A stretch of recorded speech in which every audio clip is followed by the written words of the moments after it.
Hey, let me show you how you can use single take mode on a Samsung Galaxy S25 FE. So first of all, when you open that option, you have to also click on this button with 4 dots on the right side where you can actually adjust what you want to capture actually. So you can find 6 different modes that will be actually created from the video that we are gonna record.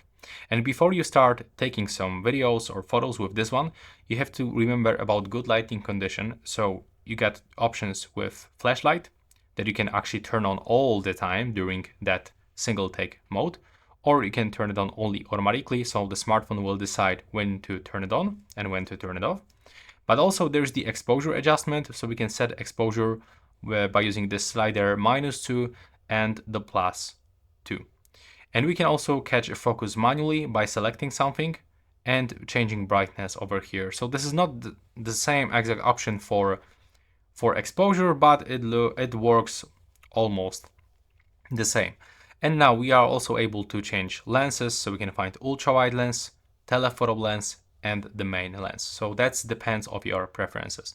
And now when you click on this one, as you can see, it will take the 10-second video. So now we have to point our camera into everything that looks cool and interests us.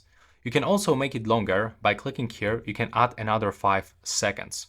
So let me just make this short video about everything that is currently interesting for me on my desk.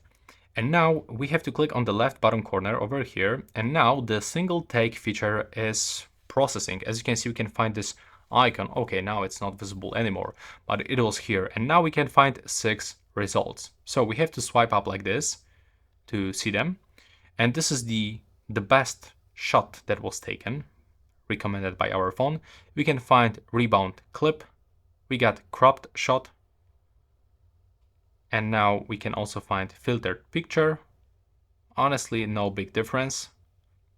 Another one, that's the black and white. And there's the original video. So we know after that 15 seconds video, you can actually get some different results. Of course, it's not like super impressing right now because I'm just sitting in front of my desk. But if you are outside, if you have some cool things around you, you will get definitely really nice results. And you can just keep using this one. If you find it useful, please hit the like button.